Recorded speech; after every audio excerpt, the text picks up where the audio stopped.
الحمد لله نحمده ونستعينه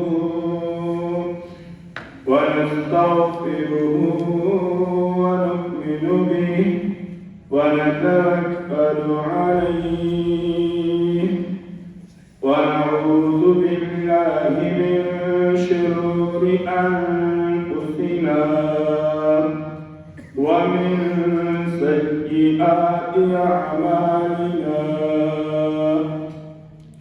من يهده الله فلا مضل له ومن يضلله فلا هادي له ونشهد أن لا إله إلا الله وحده لا شريك له ونشهد أن سيدنا ومولانا محمدا عبده ورسوله أما بعد فأعوذ بالله من الشيطان الرجيم بسم الله الرحمن الرحيم ثم أورثنا الكتاب الذين اصطفينا من عبادنا فمنهم ظالم لنفسه ومنهم مقتصد ومنهم سابق بالخيرات بإذن الله ذلك هو الفضل الكبير جنات عدن يدخلونها يحلون فيها من أساور من ذهب ولؤلؤا ولباسهم فيها حرير وقال الله تعالى في القرآن المجيد والفرقان الحميد يرفع الله الذين آمنوا منكم والذين أوتوا العلم درجات وقال الله تعالى في القرآن المجيد والفرقان الحميد اقرأ باسم ربك الذي خلق وقال الله تعالى في القرآن المجيد والفرقان الحميد الرحمن علم القرآن وقال الله تعالى في القرآن المجيد والفرقان الحميد ولكل درجات مما عملوا وقال النبي صلى الله عليه وسلم من سلك طريقا يلتمس فيه علما سهل الله له به طريقا إلى الجنة وقال النبي صلى الله عليه وسلم من كان في قلب العلم كانت الجنة في قلبه وقال النبي صلى الله عليه وسلم اطلبوا العلم من المهد إلى اللحد صدق الله العلي العظيم وصدق رسوله النبي الكريم ونحن على ذلك من الشاهدين والشاكرين والحمد لله لله رب العالمين.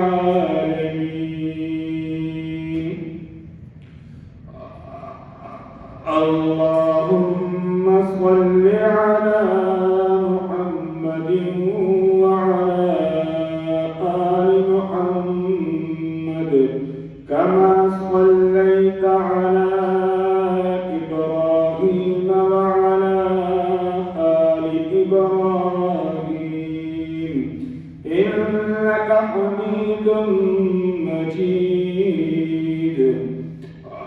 اللهم بارك على محمد وعلى آل محمد كما باركت على إبراهيم وعلى آل إبراهيم إنك حميد مجيد. رب زدني علما نافعا. رب اشرح لي صدري ويسر لي أمري واحلل عقدة من لساني يفقه قولي. أستغفر الله ربي من كل ذنب وأتوب إليه. اللهم إنا نجعلك في نحورهم ونعوذ بك من شرورهم. سبحان الله وبحمده سبحان الله العظيم.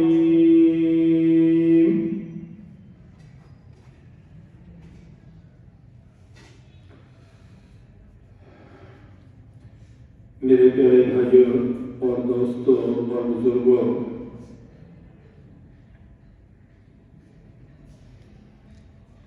میں نے آپ کے سامنے قرآن پاک کی چند آیات تلاوت کی ہیں اور چند حدیث رسول اللہ صلی اللہ علیہ وسلم تلاوت کی ہیں. انشاءاللہ ان کا مفہوم آپ کے سامنے بیان کروں گا. دعا کرتا ہوں اپنے رب العالمین سے اللہ تبارک و تعالی مجھے سچ کہنے کی اور آپ کو سچ سننے کی توفیق عطا فرمائے. اس کے بعد مجھے اور تمام مسلمانوں کو اس پر عمل کرنے کی توفیق عطا فرمائے. اللہ تعالیٰ نے ہر انسان کو پیدا فرمایا ہے، لیکن اس دنیا میں انسان کے لیے، انسان کی عظمت کے لیے، انسان کی ترقی کے لیے، انسان کے نفع کے لیے جیسے اللہ نے انسان کو پیدا فرمایا، ایسے ہی اللہ تعالیٰ نے انسان کے فائدے کے لیے علم کو اتارا. آپ صلی اللہ علیہ وسلم نے فرمایا العلم نور، علم نور ہے جس سے انسان کو ایک روشنی ملتی ہے. دنیا کے اندر وہ خوش نصیب انسان ہیں کہ جن کو اللہ تعالیٰ نے عقل دی، شعور دیا اور علم عطا فرمایا. پھر اس کے بعد انہوں نے اپنے بچوں کے اوپر محنت کی علم دینے کے لیے، اپنی توجہ دی، اپنا وقت دیا، اپنا پیسہ بچوں کی تعلیم کے اوپر خرچ کیا. ایسے ماں باپ بڑے خوش نصیب ہیں. دنیا کے اندر ایسے بھی ماں باپ ہوں گے جنہوں نے بچوں کو پیدا تو کر لیا لیکن ان کی تعلیم و تربیت کا خیال نہ کیا، نہ ان کو سکول میں بھیجا، نہ ان کو مسجد میں بھیجا، نہ ان کو سکول والی تعلیم دلوائی اور نہ ہی ان کو قرآن پاک والی تعلیم دلوائی۔ ایسا والدین وہ بد نصیب والدین ہے کہ جو ہمیشہ کے لیے اپنی اولاد کی خیر سے محروم رہ جاتا ہے۔ اللہ تعالیٰ نے جو فضیلت علم کو عطا فرمائی ہے، جو مقام اللہ تعالیٰ نے علم کو عطا فرمایا ہے، وہ مقام دنیا میں کسی چیز کو نہیں ملا۔ انسان کو جو فضیلت ملی ہے وہ علم کی وجہ سے ملی ہے، انسان کو جو سرداری ملی ہے وہ علم کی وجہ سے ملی ہے، انسان کو جو عظمت ملی ہے وہ علم کی وجہ سے ملی ہے، انسان کو جو بلندیاں ملی ہیں وہ علم کی وجہ سے ملی ہیں، انسان جو اشرف المخلوق بنا ہے وہ علم کی وجہ سے بنا ہے۔ اللہ تعالیٰ نے حضرت آدم علیہ السلام کو پیدا فرمایا، اس کے بعد اللہ تعالیٰ نے حضرت آدم علیہ السلام کو علم دیا۔ وَعَلَّمَ آدَمَ الْأَسْمَاءَ كُلَّهَا کہ اللہ تعالیٰ نے حضرت آدم کو کچھ چیزوں کے نام سکھا دیے۔ اس کے بعد اللہ تعالیٰ نے فرشتوں کو حضرت آدم علیہ السلام کے سامنے بلایا، کیونکہ فرشتے کہتے تھے کہ اللہ ہم تیری تسبیح کریں گے، تیری پاکی بیان کریں گے، لیکن اللہ تعالیٰ نے فرشتوں کی مجلس میں یہ ثابت کرنا تھا کہ جو میں اپنے ہاتھوں سے پیدا کر رہا ہوں وہ تم سے بہتر ہے اور افضل ہے۔ اس کے لیے اللہ تعالیٰ نے فرشتوں کو کہا کہ تم کچھ چیزوں کے نام بتاؤ، ان کے سامنے رکھے گئے تو انہوں نے کہا قالوا سبحانک لا علم لنا، کہا کہ اللہ ہمارے پاس علم نہیں، الا ما علمتنا، اتنا ہی علم ہے جو تم نے ہمیں سکھایا ہے، اس سے زیادہ ہم کچھ نہیں جانتے۔ اللہ تعالیٰ نے حضرت آدم علیہ السلام کو کہا ثم عرضهم على الملائكة فقال انبئوني باسماء هؤلاء ان كنتم صادقين، تو انہوں نے جناب والا سارے نام بتا دیے لیکن فرشتے نام نہ بتا سکے، تو اس وجہ سے اللہ تعالیٰ نے پھر فرشتوں کو کہا کہ اب تم حضرت آدم کو سجدہ کرو، کیونکہ علم کے اعتبار سے یہ تم سے آگے بڑھ گیا، علم کے اعتبار سے یہ تم سے بلندیوں میں بڑھ گیا۔ پہلا سبق جو حضور صلی اللہ علیہ وسلم کو اللہ تعالیٰ نے دیا جب وحی نازل ہوئی اقرأ باسم ربک الذی خلق، کہ اے نبی آپ پڑھے، آپ پڑھنے کا انداز کیا تھا، کیا چیز پڑھنی تھی، اس میں مختلف روایتیں ہیں کہ حضرت جبرائیل علیہ السلام اسی سورت کی چند آیات لکھ کے سونے کی تختی پہ لائے اور ان کے سامنے رکھی اور کہا کہ آپ پڑھیں، اور پہلا سبق جو حضور صلی اللہ علیہ وسلم کو ملا وہ علم حاصل کرنے کا ملا۔ علم سے انسان کو ایک دنیا میں شعور ملتا ہے، ایک اچھی زندگی گزارنے کا۔ علم سے انسان کے اندر جہالت ختم ہوتی ہے، انسان کے اندر سختی ختم ہوتی ہے۔ ہاں کچھ بات اہل علم ہیں کہ وہ سخت بھی ہیں، کرپٹ بھی ہیں، اس کے اوپر انشاءاللہ بعد میں بحث ہوگی، کہ ان کے اندر کمیاں پائی جاتی ہیں، ان کی وجہ یہ ہے کہ ان کے اندر تربیت کی کمی ہوتی ہے۔ علم کے بعد انسان کے لیے تربیت کا ہونا ضروری ہے، اور علم نفع اس وقت انسان کو دیتا ہے جب انسان کے اندر تربیت ہو، اور جب انسان کے اندر تربیت نہ ہو تو وہ علم انسان کو نفع نہیں دیتا۔ خیر، اس پہ انشاءاللہ بحث ہوگی۔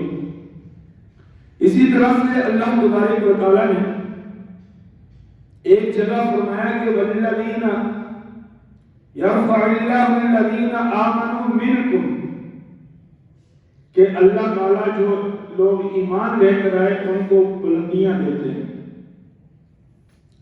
لیکن پھر ان میں سے وَالَّذِينَ أُوتُوا الْعِلْمَ دَرَجَاتٍ، ان لوگوں کو بلندیاں ملیں گی جن کو اللہ نے علم عطا فرمایا ہے، جن کے پاس علم ہے، جو اللہ تعالیٰ کو جانتے ہیں، جو اللہ کی کتاب کو پڑھتے ہیں، دین اسلام کا علم ہے، اس کے بعد دوسری چیزوں کے اوپر ان کی واقفیت ہے، اطلاع ہے۔ فرمایا کہ اللہ تعالیٰ ان کو دوسرے لوگوں سے زیادہ فضیلت عطا فرماتے ہیں اور زیادہ مقام عطا فرماتے ہیں۔ اسی طرح سے ایک انسان رات کو تہجد کی نماز پڑھتا ہے، اور ایک انسان رات کو تھوڑا سا علم حاصل کرتا ہے، کتاب پڑھتا ہے، قرآن پاک کی پڑھتا ہے، قرآن پاک کا علم حاصل کرتا ہے، تو آپ صلی اللہ علیہ وسلم نے فرمایا کہ وہ انسان اللہ کے ہاں زیادہ مقام والا ہے جو علم حاصل کرنے کے لیے رات کو جاگ رہا ہے۔ ایک آدمی نفل پڑھ رہا ہے اور ایک آدمی علم حاصل کرنے کے لیے رات کو جاگتا ہے، مطالعہ کرتا ہے، محنت کرتا ہے، سبق یاد کرتا ہے۔ ایک طالب علم اور چند گھڑیاں، چند گھنٹے لگاتا ہے اس کو حاصل کرنے کے لیے، تو مشکاہ شریف کے اندر یہ حدیث ہے، فرمایا کہ اس شخص کا اللہ کے ہاں زیادہ مقام ہوتا ہے جس شخص کو علم حاصل کرنے کے لیے اپنی رات کو جاگنا پڑتا ہے۔ میرے بھائیوں، علم کے بغیر انسان کی کوئی زندگی نہیں ہے۔ جاہل آدمی وہ بہت ساری چیزوں سے ناواقف ہوتا ہے، جس کی وجہ سے وہ بیچارہ بہت سارے اعمال سے پیچھے رہ جاتا ہے۔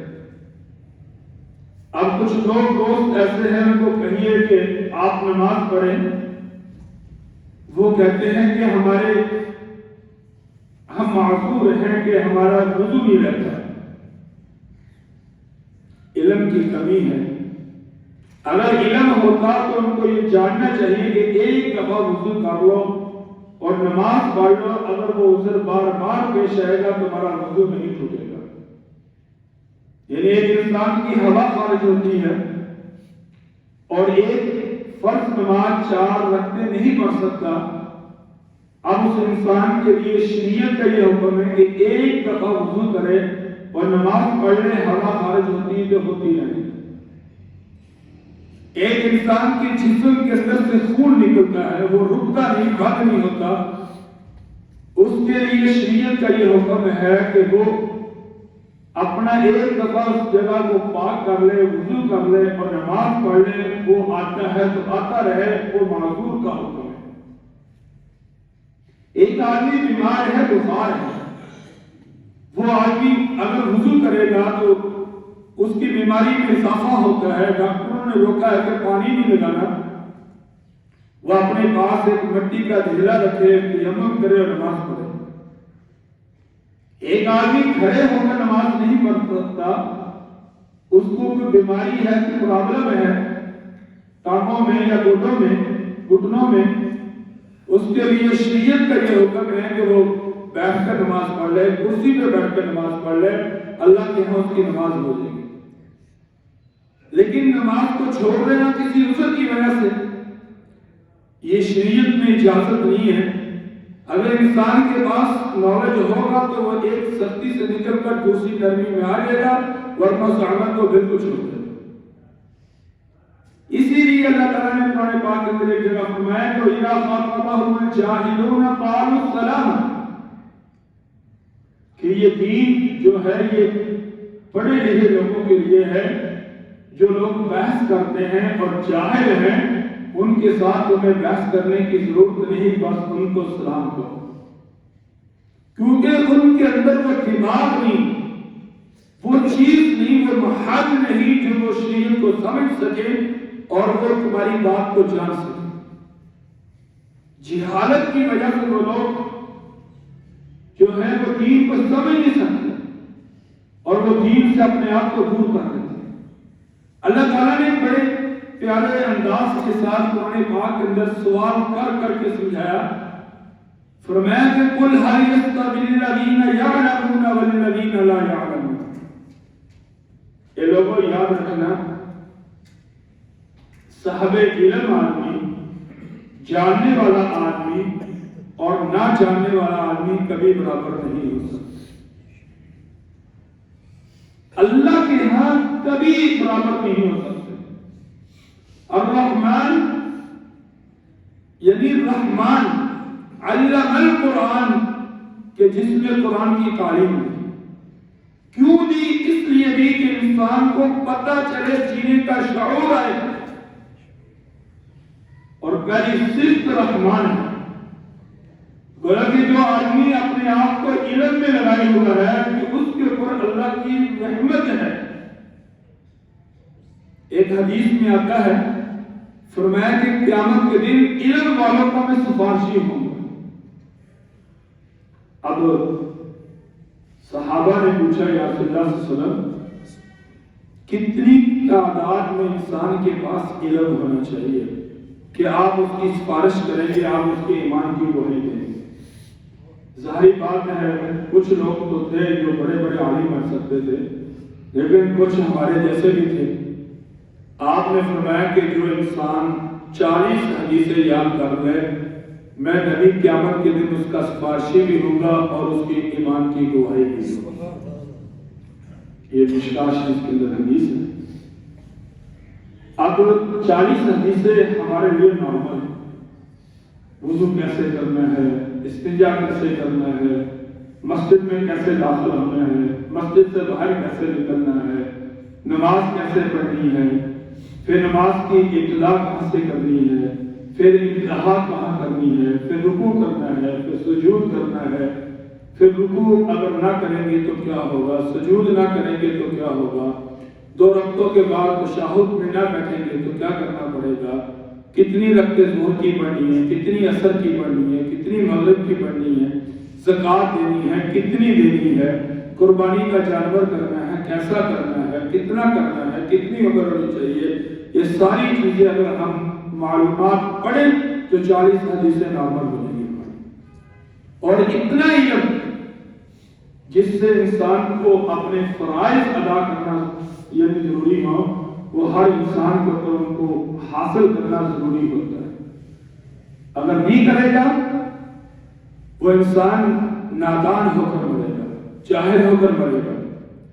بعض علماء بزرگوں نے لکھا ہے،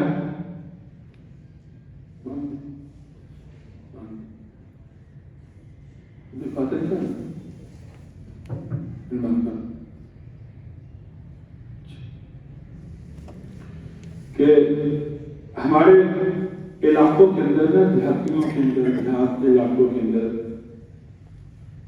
ایک عام ایک پوائنٹ مارتے ہیں لوگ، یار پڑھے لکھے تو غلطیاں کریں تو کیوں کریں، ساڑھے تو ہو جاوے تو فیصلہ اللہ سے جان پڑے گا۔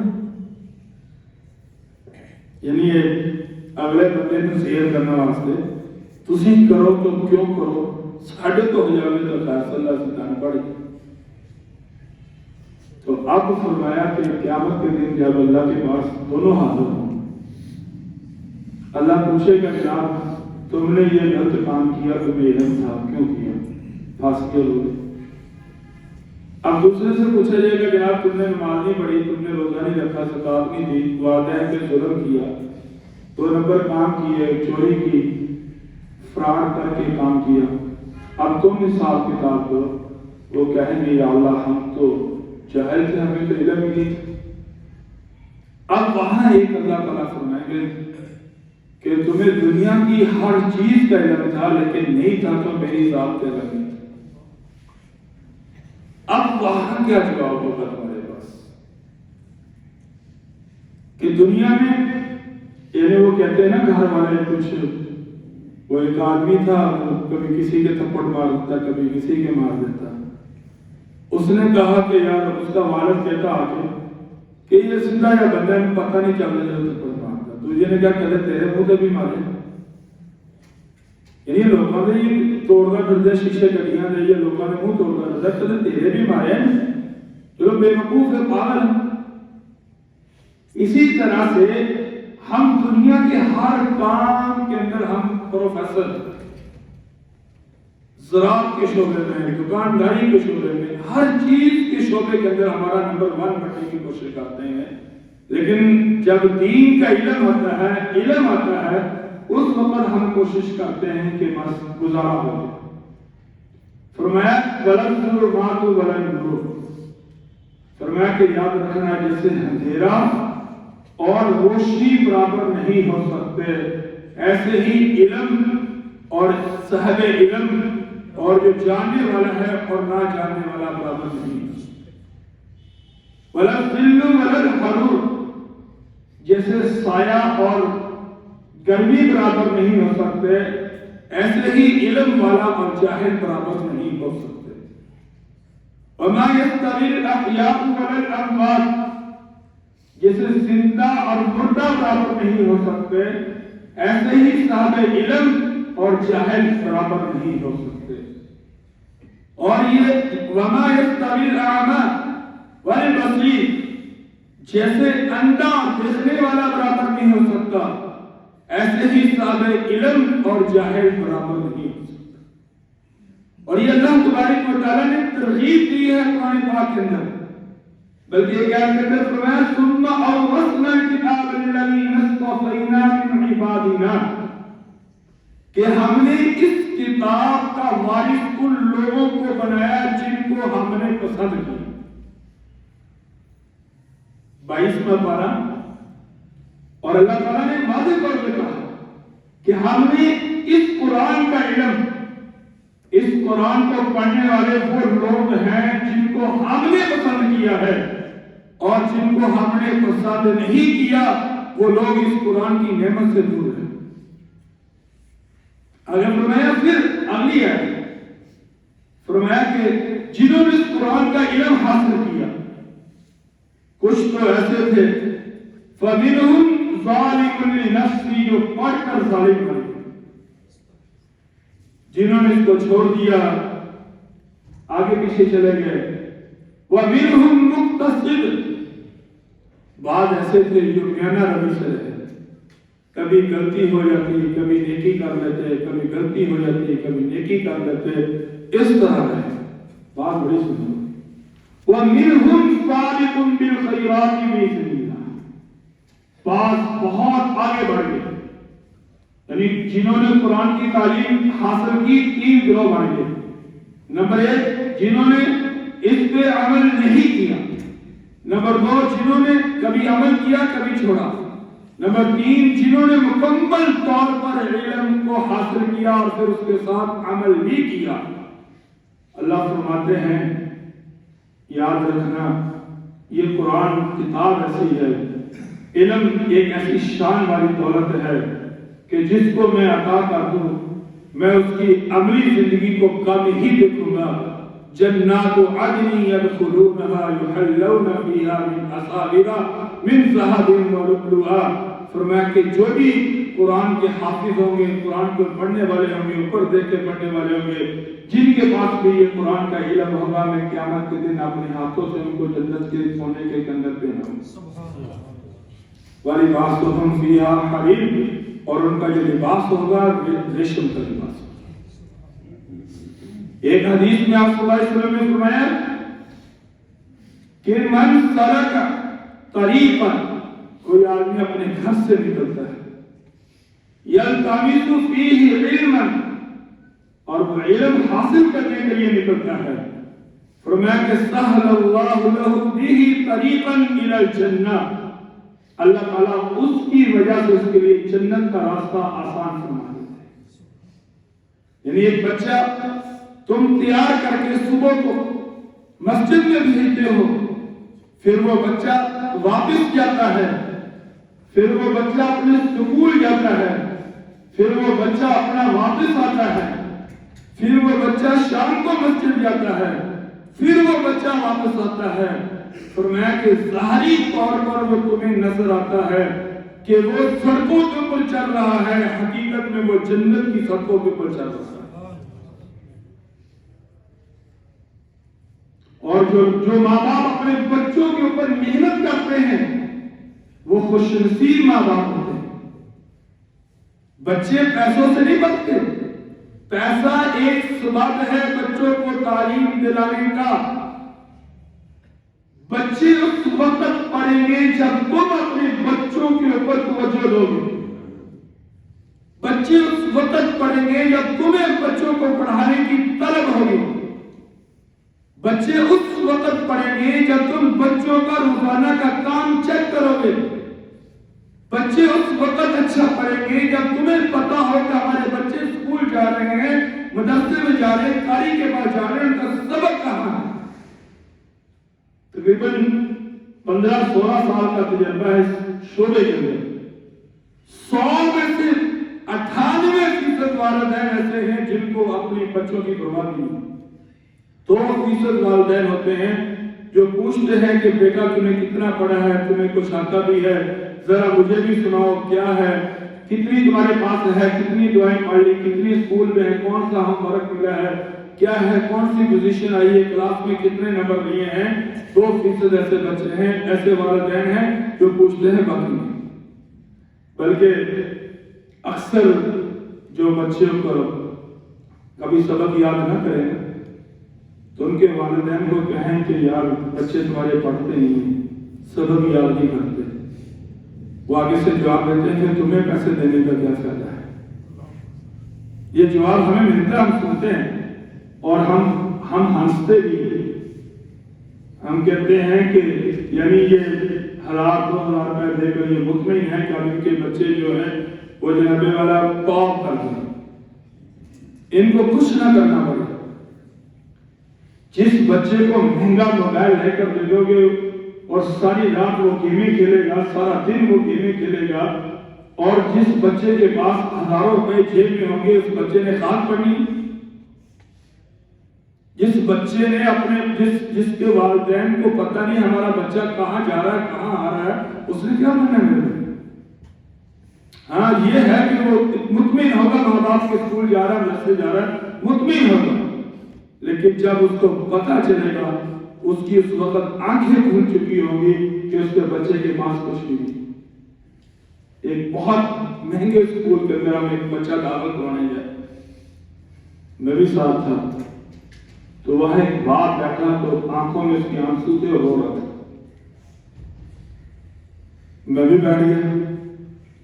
مجھے عادت ہوتی ہے اس طرح کی، یعنی پوچھے تھی تو یہ باتیں اس لیے بتائی جاتی ہیں کہ ہمارے ساتھ بھی ایسے ہو سکتا ہے۔ میں نے پوچھا خیر ہے کیوں رو رہے ہو؟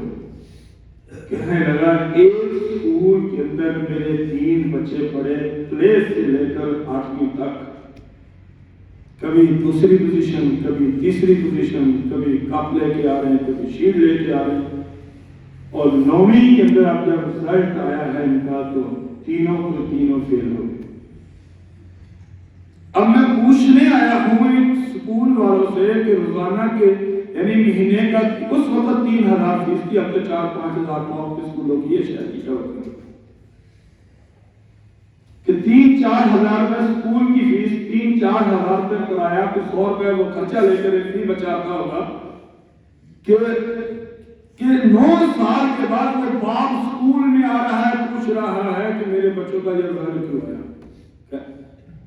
میں نے کہا ایسے ہی ہم چیزیں کرتے، تو یہ پتہ معلوم ہونا چاہیے تھا کہ تیرے بچے کس قابل ہیں.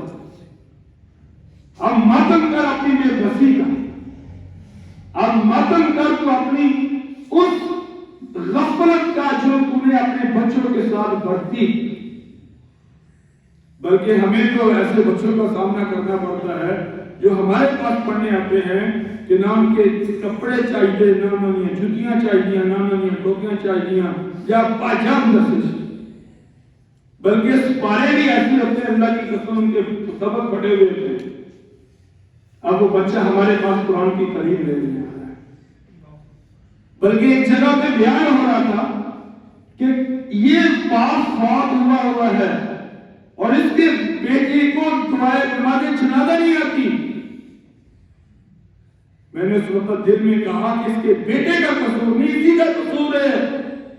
اس نے اپنے بیٹے کو وہ تعلیم بھی نہیں دی، اس نے اپنے بیٹے سے نماز جنازہ سنی نہیں، اس نے اپنے بیٹے سے ربی جعلنی سنی نہیں، اس نے اپنے بیٹے سے دعائے قنوت اللہم انا نستعینک کا سنا ہی نہیں، اس نے اپنے بیٹے سے الف لام میم ذالک الکتاب لا ریب فیہ سنے نہیں.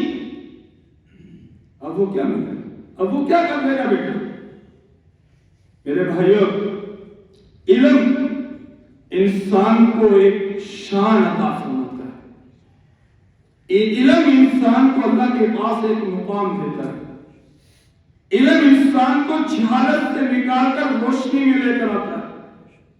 اور اللہ تعالیٰ نے علم حاصل کرنے والوں کا ایک مقام عطا فرمایا ہے کہ وہ مقام غیر علم کبھی بھی حاصل نہیں کر سکتا. حضور صلی اللہ علیہ وسلم مسجد میں آئے، مسجد میں 2 حلقے لگے ہوئے تھے، ایک ذکر کرنے والوں کا حلقہ، ایک علم حاصل کرنے والوں کا حلقہ. آپ صلی اللہ علیہ وسلم درمیان میں کھڑے ہو گئے. ایک طرف صحابہ بیٹھے تھے جو تسبیح کے اندر مصروف تھے اور ذکر کے اندر مصروف تھے. ایک طرف صحابہ بیٹھے تھے جو علم حاصل کر رہے تھے اور علم کا مذاکرہ ہو رہا تھا. آپ درمیان میں کھڑے ہو گئے. آپ نے کہا کہ تم دونوں اللہ کے ہاں اعلیٰ ہو، لیکن مجھے جو اللہ تعالیٰ نے حکم دیا ہے کہ جو علم حاصل کرنے والی محفل ہے اس میں جا کر تو بھی بیٹھ جائے. انما بعثت معلما، اللہ تعالیٰ نے مجھے بھیجا سکھانے کے لیے. اور ایک حدیث میں آتا ہے کہ جس گھر کے اندر 4 لوگ اکٹھے ہو کر قرآن پڑھیں،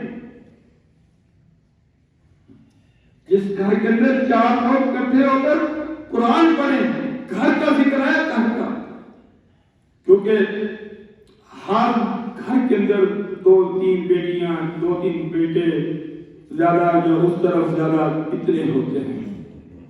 ہم اپنے بچوں کو قرآن پڑھا لیتے ہیں لیکن پھر تلاوت نہیں کرتے. بس پڑھ لیا بس ٹھیک ہے.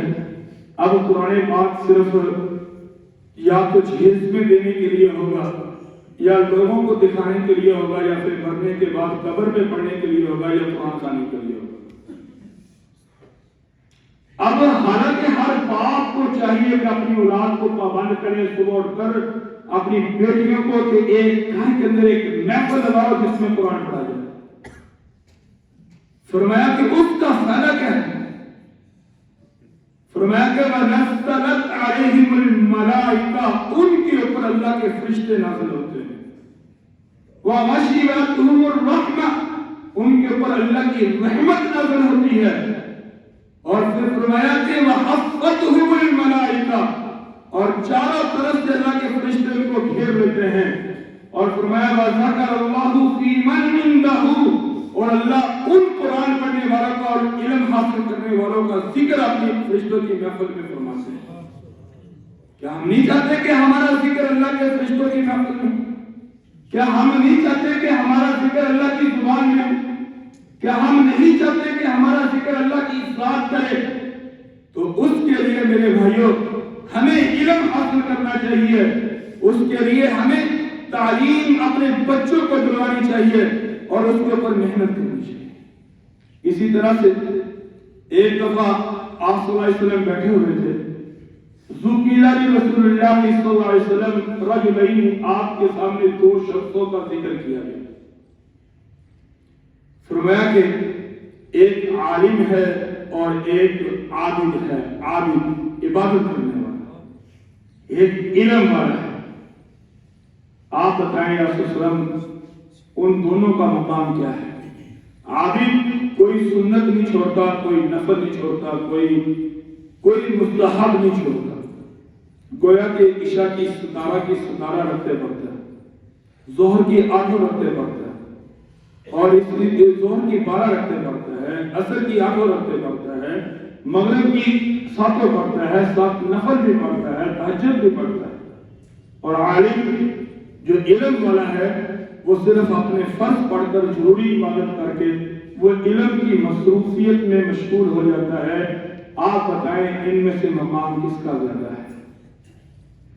آپ نے اس کو کہا کہ فضل العالم علی العابد، عالم کی فضیلت عابد پر کا فضلی علی ادناکم، جیسے میری فضیلت ہے تم پر۔ جو مقام میرا تم پر ہے، فرمایا کہ وہی مقام عابد کا عالم پر، عالم کا عابد پر۔ اور ایک حدیث میں فرمایا کہ 1000 عابد ہوں، فرمایا کہ وہ عالم کا مقابلہ نہیں کر سکتے۔ فرمایا کہ ایک آدمی 7 نفل پڑھتا ہے اور ایک آدمی صرف علم، ایک تھوڑی سی بات کا علم حاصل کرتا ہے، فرمایا کہ اس نفل پڑھنے والے سے اس کا مقام زیادہ ہو جاتا ہے۔ اسی طرح سے آپ صلی اللہ علیہ وسلم نے فرمایا اطلبوا العلم من المهد الى اللحد، اے لوگوں علم کو حاصل کرو ماں کی گود سے لے کر قبر تک، جب تک تمہیں موت نہ آ جائے اس وقت تک طالب علم بن کر زندگی گزارو۔ یہ نہیں کہ میں بڑا ہو گیا ہوں مجھے پڑھنے کی ضرورت نہیں، فرمایا کہ نہیں، پڑھتے رہو پڑھتے رہو، اگر کوئی کمی رہ گئی تو وہ کمی تمہاری حضرت ابراہیم علیہ السلام جنت میں پوری فرما دیں گے۔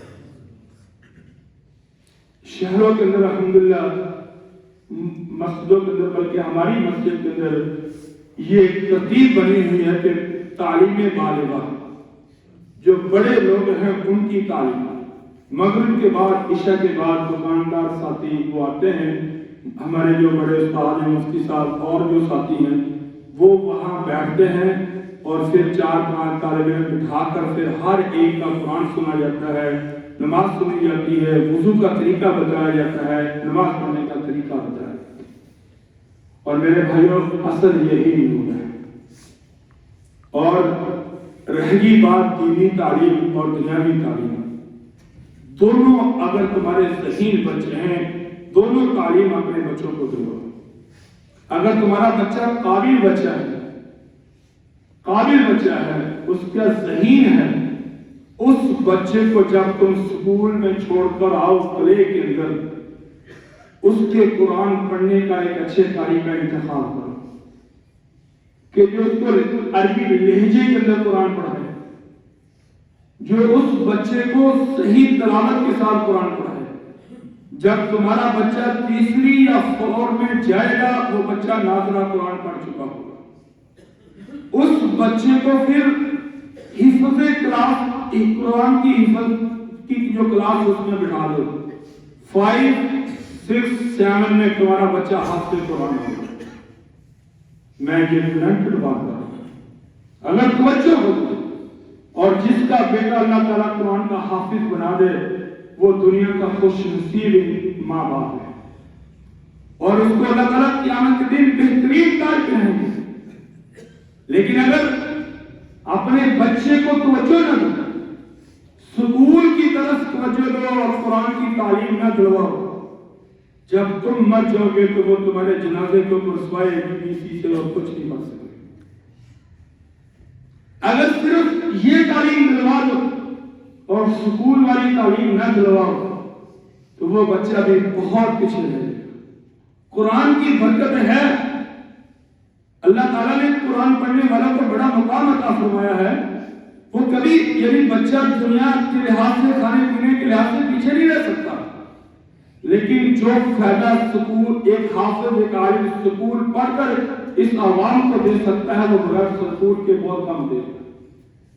اس لیے اپنے بچوں کو سکول کی تعلیم بھی دلواؤ اور اپنے بچوں کو قرآن کی تعلیم بھی دلاؤ، اپنے بچوں کو حلال حرام کی تعلیم بھی دلاؤ، اور اس کا فائدہ ہماری ذات کو مرنے کے بعد ہوگا۔ اس لیے بھائیو یہی گزارش ہے کہ اگر ہمیں قرآن نہیں پڑھنا آتا تو ہم بھی سیکھیں، ہم حاضر ہیں۔ بلکہ کئی دوست کہتے ہیں کہ صاحب ٹائم نکالو ہمیں سنانا چاہیے، وہ کرتے ایکٹنگ ہوتے، مجھے پتا ہے۔ میں کہتا میں فارغ آ جاؤں پھر نہیں آتی۔ اگر ہمیں قرآن نہیں پڑھنا آتا تو سناؤ ہمیں، اگر آتا ہے پھر بھی سناؤ، تاکہ جو غلطیاں ہیں وہ پوری ہو۔ وضو کا طریقہ سیکھو، تنہائی میں بیٹھ کر وضو کرنے کا طریقہ سیکھو، استنجے کا طریقہ سیکھو، اور پھر اسی طرح سے مسجد میں آنے کا طریقہ سیکھو، گھر میں داخل ہونے کا طریقہ سیکھو، اور پھر یہی تعلیم اپنے بچوں کو دو، اور بچوں کے اوپر پوری محنت کرو۔ بچوں کے لیے کم سے کم ماں باپ خاص کر کے باپ 1 گھنٹہ صبح کو نکالے، 1 گھنٹہ شام کو نکالے۔ صبح کو نکال کر ان کو کہیں کہ بیٹا تم نے اپنا یہ کام کرنا ہے اور وقت پہ تعلیم پہ جانا ہے، اور شام کو 1 گھنٹہ نکال کر سارے دن کی جو کارروائی ہے وہ اپنے بچوں کے سامنے اپنے بٹھا کر ان سے سنیں۔ جو غلطی ہو جائے کوشش کریں مارے نہ، کوشش کریں ان کو تنبیہ کریں، کوشش جتنی ہو سکے۔ اگر سختی بھی کرنی پڑے تو اس میں کوئی بات نہیں، تھوڑی بہت ہو جائے تو کوئی نہیں، جو پیار کو نہ مانے سکتی۔ ورنہ میرے دوستو جو بچوں کی عمر ہے نا 13-14 سال، وہ بگڑنے کی عمر ہے۔ اگر سدھار لیں گے تو بچے چرس سے، شراب سے، بری محفلوں سے بچ جائیں گے۔ اگر نہ سنبھال سکیں گے تو جو ہمارا بنایا ہوا ہے ایک وقت آئے گا وہ سارا بگاڑ دیں گے، اجاڑ دیں گے۔ بس اللہ سے دعا ہے اللہ تعالیٰ ہمیں بھی علم حاصل کرنے کی توفیق عطا فرمائے اور اپنے بچوں کو بھی تعلیم دینے کی توفیق عطا فرمائے۔ وآخر دعوانا الحمدللہ۔